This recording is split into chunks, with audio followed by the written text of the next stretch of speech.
بسم اللہ الرحمن الرحیم۔ طائف کا واقعہ صبر، رحمت اور ہمت کی ایک روشن مثال۔ حضرت محمد صلی اللہ علیہ وآلہ وسلم کی پوری زندگی انسانیت کے لیے ایک نمونہ ہے۔ آپ صلی اللہ علیہ وآلہ وسلم نے ہر مشکل وقت میں صبر، ہمت اور رحمت کا مظاہرہ کیا۔ مکہ مکرمہ میں جب کفار قریش نے اسلام اور مسلمانوں پر ظلم و ستم بڑھا دیا تو آپ صلی اللہ علیہ وآلہ وسلم نے اللہ کے حکم سے دعوت اسلام کو دوسرے علاقوں تک پہنچانے کا فیصلہ کیا۔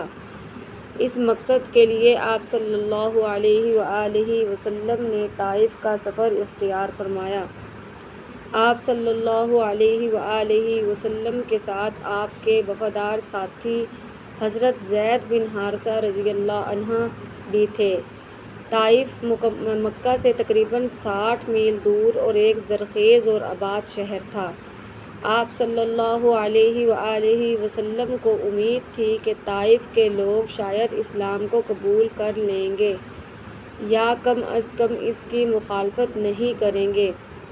جب آپ صلی اللہ علیہ وآلہ وسلم طائف پہنچے تو وہاں کے 3 بڑے سرداروں سے ملاقات کی۔ آپ صلی اللہ علیہ وآلہ وسلم نے بڑے ادب اور نرمی سے ان کے سامنے اسلام کا پیغام پیش کیا، توحید اور اخوت کی دعوت دی، لیکن ان سرداروں نے نہ صرف آپ صلی اللہ علیہ وآلہ وسلم کا مذاق اڑایا بلکہ سخت الفاظ بھی کہے۔ ان میں سے ایک نے کہا، کیا اللہ نے ہی تمہیں اپنا پیغمبر بنا کر بھیجا ہے؟ دوسرا بولا، اگر تم واقعی نبی ہو تو تم سے بات نہیں کر سکتا، اور اگر تم جھوٹے ہو تو تم سے بات کرنا بیکار ہے۔ ان سرداروں نے اہل طائف کو آپ صلی اللہ علیہ وآلہ وسلم کے خلاف بھڑکا دیا۔ انہوں نے شہر کے اوباش نوجوانوں اور غلاموں کو آپ صلی اللہ علیہ وآلہ وسلم پر حملہ کرنے کے لیے اکسایا۔ یہ لوگ آپ صلی اللہ علیہ وآلہ وسلم پر پتھر برسانے لگے۔ آپ صلی اللہ علیہ وآلہ وسلم کے جسم مبارک سے خون بہنے لگا اور آپ کے نالین خون سے بھر گئے۔ حضرت زید بن حارثہ رضی اللہ تعالی عنہ آپ صلی اللہ علیہ وآلہ وسلم کو بچاتے رہے اور خود بھی زخمی ہو گئے۔ بالآخر آپ صلی اللہ علیہ وآلہ وسلم نے ایک باغ میں جا کر بیٹھ گئے۔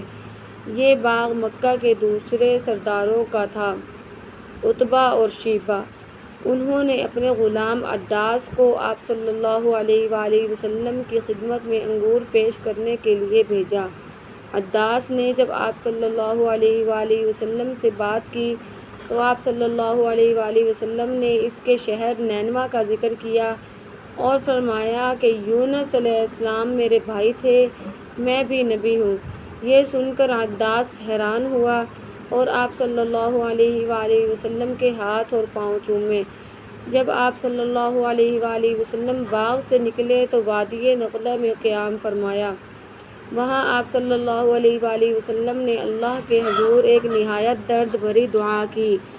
آپ صلی اللہ علیہ وآلہ وسلم نے فرمایا، یا اللہ، میں تجھ ہی سے اپنی کمزوری، بے بسی اور لوگوں کی بے توجہی کی شکایت کرتا ہوں۔ تو سب سے زیادہ رحم کرنے والا ہے۔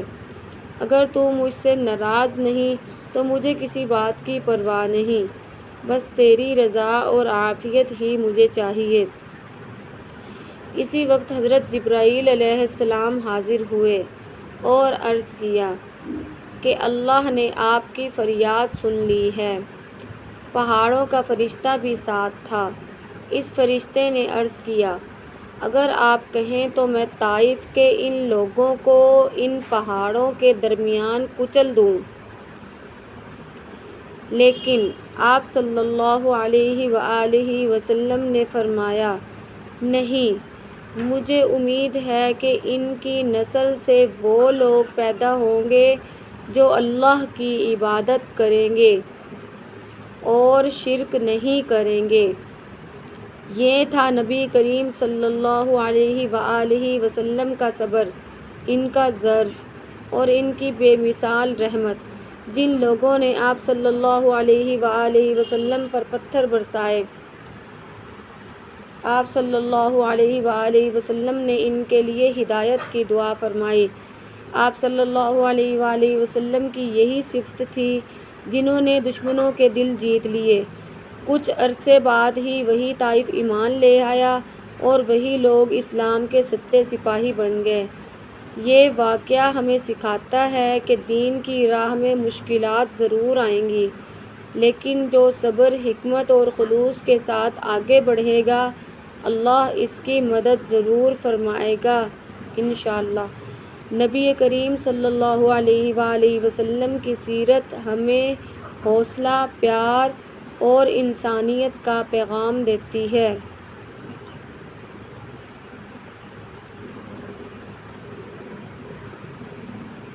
اچھی ویڈیوز کے لیے پلیز میرے چینل کو ضرور سبسکرائب